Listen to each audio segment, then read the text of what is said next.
था। मोदी जी ने चुनाव की राजनीति, वोट बैंक की राजनीति करने के लिए उन्होंने लागू किया है। अर्जुन सिंह जी जब मानव संसाधन मंत्री रहे हैं, जब केंद्र सरकार में नरसिम्हा राव जी की सरकार थी, तब उन्होंने मेडिकल क्षेत्र में, आईआईटी क्षेत्र में आरक्षण दिया था और उस आरक्षण का लाभ निश्चित रूप से देखने को मिला है।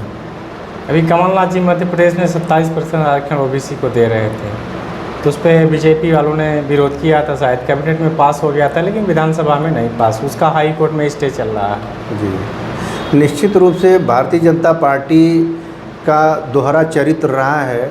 वह जब सत्ता पक्ष में रहती है तो उसका दूसरा चरित्र रहता है, और जब विपक्ष में रहती है तो उसका दूसरा चरित्र रहता है।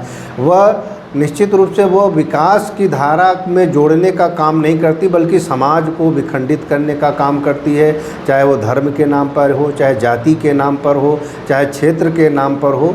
भारतीय जनता पार्टी का यही चरित्र रहा है और उस चरित्र को हर समय गाहे बगाहे वह चरित्र उजागर होता रहता है। और कांग्रेस पार्टी की सरकार सभी को एक साथ लेकर के, सभी को समानता का भाव देखते हुए उस पर काम करती है। प्रदेश में बेरोजगारी बहुत चरम पर है। सिंगरौली ज़िले में भी बहुत सारी औद्योगिक कंपनियां हैं और कमलनाथ जी मुख्यमंत्री थे तो 70% को स्थानीय लोगों को रोज़गार देने की बात कहे थे, नौकरी रोज़गार। तो इस पर अभी तक आप कितना मानते हैं कि लागू हुआ कि नहीं हुआ, लोगों को रोज़गार मिल रहा कि नहीं मिल रहा? देखिए, कांग्रेस पार्टी की सरकार 15 वर्षों के बाद आई थी और कमलनाथ जी का जो एजेंडा रहा है चुनाव के पहले, वो एजेंडे पर वो निश्चित रूप से वो काम कर रहे थे, लेकिन भारतीय जनता पार्टी को वो रास नहीं आया। और कमलनाथ जी ने जो वादा किया था, कांग्रेस पार्टी ने जो अपने मैनिफेस्टो में वादा किया था कि हम स्थानीय लोगों को 70% रोज़गार मुहैया कराएंगे। खासकर सिंगरौली ज़िले की जहाँ तक बात है, औद्योगिक कंपनियां बहुत पैमाने पे हैं और राष्ट्रीय अंतर्राष्ट्रीय लेवल तक की कंपनियां हैं। और यहाँ पर देखने को मिलता है कि जो हमारे विस्थापित लोग हैं, स्थानीय लोग हैं, ज़िले स्तर के जो लोग हैं, इवन जो हमारे संभाग स्तर तक के लोग हैं, उनको कहीं भी रोज़गार, स्वरोज़गार तक के अवसर नहीं प्राप्त हो रहे हैं। कुछ हमारे, निश्चित रूप से हम भारत की कल्पना करते हैं, अखंड भारत का, सब हम एक देश है और एक कानून, एक विधान है, लेकिन अगर जिसके भूमि इस कंपनी में जा रहा है या उसका प्रदूषण का दंश झेल रहे हैं, उनके आने वाली जनरेशन उनको खामियाजा भुगत रहे हैं, उनको मौका मिलना चाहिए।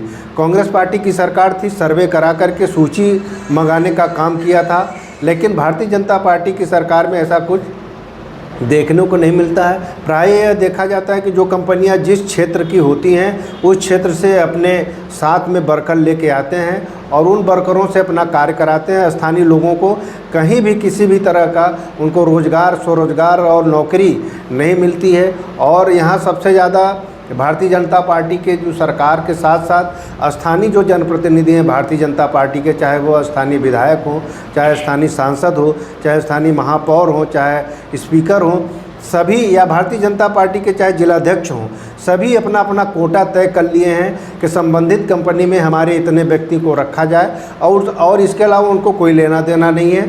कंपनियां स्थानीय लोगों को रोजगार नहीं देने, इसमें कांग्रेस के क्या रवैया, क्या भूमिका रहेगी? तो कांग्रेस पार्टी निश्चित रूप से सर्वे कराया था, उन्होंने सारी कंपनियों से लिस्ट मंगाया था कि आप जो है कि आपके कंपनी में कितने लोग कार्यरत हैं और वो किस किस क्षेत्र से हैं। और जैसा ही उसका अगला पड़ाव होने वाला था कि आपको स्थानीय लोगों को यहाँ ज़्यादा से ज़्यादा रोज़गार देना है, उसी समय खरीद फरोख्त की सरकार बना करके और भारतीय जनता पार्टी ने सरकार धोखे से गिराई है। और इससे सिर्फ कांग्रेस पार्टी का नुकसान नहीं हुआ, मध्य प्रदेश के साथ साथ सिंगरौली ज़िले के युवाओं का नुकसान हुआ, जो उनको रोज़गार के क्षेत्र में, किसानों का नुकसान हुआ, जो कर्ज माफ़ करने की बात कही गई थी। और साथ ही साथ हमारे जितने बेरोज़गार युवा हैं उनको व्यापम के माध्यम से परीक्षा कराने का भी प्रावधान किया जा रहा था कि तत्काल परीक्षाएं आयोजित की जाएं, लेकिन इसी बीच में भारतीय जनता पार्टी की सरकार आ गई और कांग्रेस पार्टी अपने मुद्दों में अपने सही ढंग से 100% लागू नहीं कर पाई। सिंगरौली ज़िले में 10,000 मेगावाट बिजली उत्पादन हो रहा है, इसके बावजूद यहाँ बेतहाशा बिजली कटौती हो रही। शहर के साथ साथ ग्रामीण क्षेत्रों में भी कटौती से लोग परेशान हैं। देखिए, शहरी क्षेत्र में जो बिजली की समस्या है वो तो अपने जगह बिल्कुल जायज़ है, कि वो समस्या उसका समाधान होना चाहिए। लेकिन सबसे ज़्यादा समस्या ग्रामीण सुदूर अंचलों में बिजली की समस्या है। खास करके आज इस समय धान की रोपाई चल रही है। किसानों को बारिश के समय में भीगते हुए अगर वो धान की रोपाई कर ले रहे हैं तो ठीक है, अन्यथा अगर वो पानी बारिश का निकल जाता है तो सिंचाई वो नहीं कर पाते हैं। 6 घंटे 7 घंटे से ज़्यादा 3 फेस का बिजली नहीं आ पाती है। अगर कहीं आती भी है तो ट्रांसफार्मर जले हैं। अगर 3 फेस आती भी है तो वोल्टेज की समस्या देखने को मिलती है। और ख़ास करके चितरंगी और सराई के सुदूर अंचल में बिजली की बहुत बेतहाशा कटौती हो रही है।